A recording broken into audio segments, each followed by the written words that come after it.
flank vulnerable position right now, so they will have to back off. Oh, Hojin actually gets caught, condemned to the wall. There's a body slam explosive cat. There's a depth charge onto Prey. He gets caught way out of the fight. And Goong with another kill on the scoreboard. And Najin will walk right towards Baron at 30 minutes.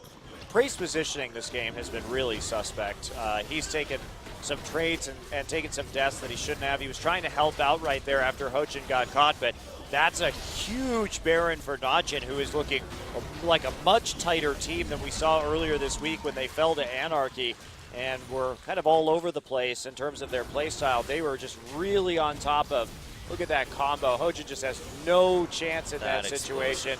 And Prey knocking him over as well. But I mean, Watch has been great on this Gragas, that's for sure. He won that MVP in Najin's first game, and he's he's really doing well tonight. That play in the bottom lane where he turned that gank around was particularly impressive. Now the last Whisper complete, QSS done. Wow. I'm not sure anything's going to be stopping OQ at this stage. Yeah, things look really good. Of course, already 3 stacks of Dragon 2. That movement speed is going to be pretty big in these fights where OQ really want kind of a messy fight in their advantage.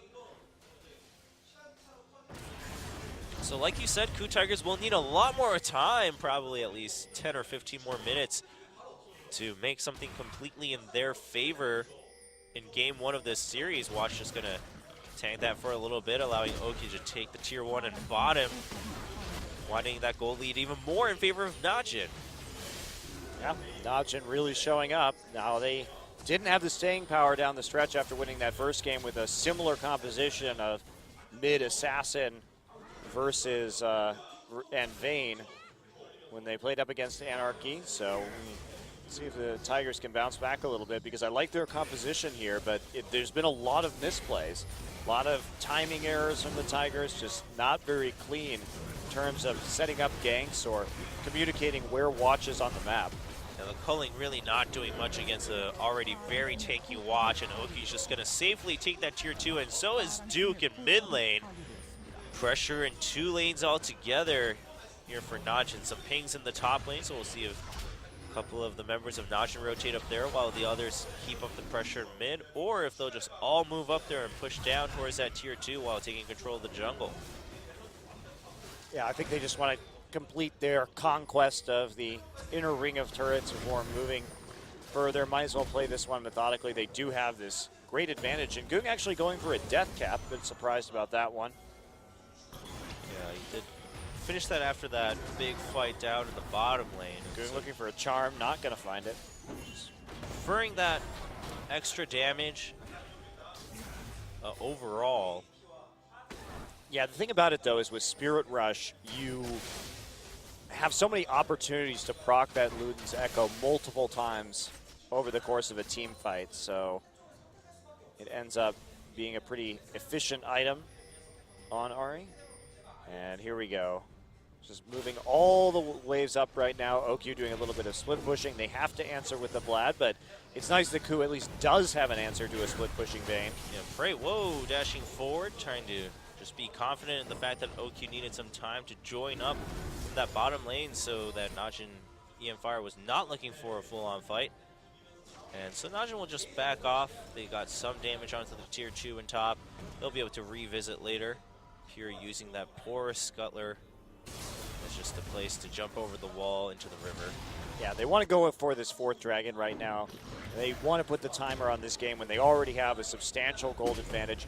And if you're the Tigers, I think you got to take this Gragas away from Watch. I think that's been the key. We've seen how much they prioritize this pick, and Watch is too good on it. The Maokai for Smeb has been working a little bit in the top side, and they did manage to grab that early kill onto Duke, but it just hasn't had enough of an effect on the rest of the game. And Smeb, you know, he went for the early home guard boots here, but they never really made a play with it. Yeah.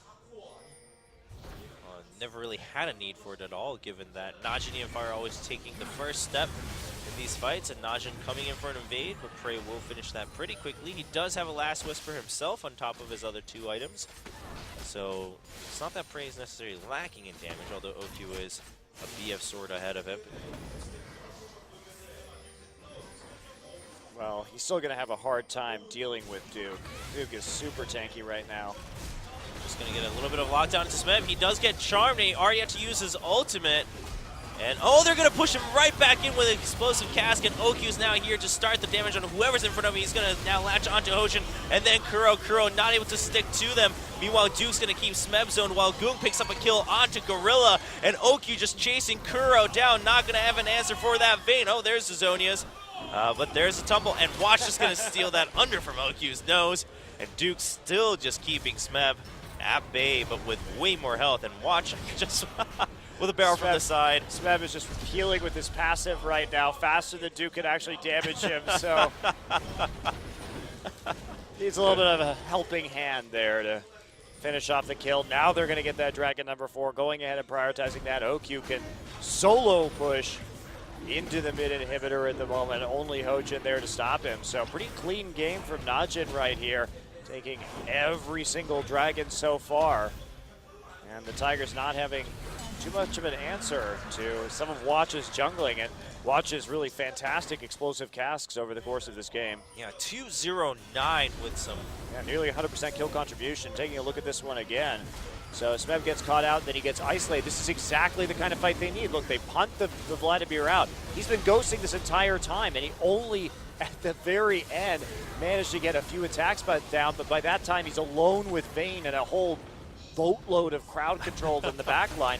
I mean, this composition is being really nicely played out by Najin. They're getting the fights they want. But that said, they've been playing this style in the games that they have won so far. It's only been 2. I assume they're going to win this one. But when they don't have Gragas and they're reliant on this Vayne and an assassin pick, is it going to be able to be pulled off? My guess is no. Right. The Gragas explosive cask has really been instrumental to getting Vayne and Ahri in these 1v1s. And like you said, that's always been the case for Watch, too. He always has that one champion that he can really make a big difference on for his team, and that kind of that's the centerpiece for their whole team's play style. See if Najin has adjusted some of that coming in after a big loss to Anarchy on opening day. We have Thornmail now for Duke, too. That's a lot of damage on that. Yeah. Oh, and a nice dredge line onto Smeb. Once again, the culling already used up, and Smeb just cannot move with all this CC coming in. He does jump onto Ogi, but there's a QSS. Wow. A 3-man knockup coming in for Najin and Fire, and KOO can't do anything as Goong dances around the sides of the fight, and Najin with a quick ace against the KOO Tigers. And there we go. Finally, the kill goes over to OQ. OQ 5-0-6 had a strenuous couple of minutes early on in lane, but it was turned around very quickly, and now they should be able just to push forward for the win right here. Long death timers in this game, and they have a minion wave to make it work. They're just going to be able to tank it out. They've got this very tanky Nautilus to deal with these Nexus turrets, and that's going to be it. Najin really rolling to a game 1 win. Well, very well played. I mean, they executed their composition as it should have been, and a little bit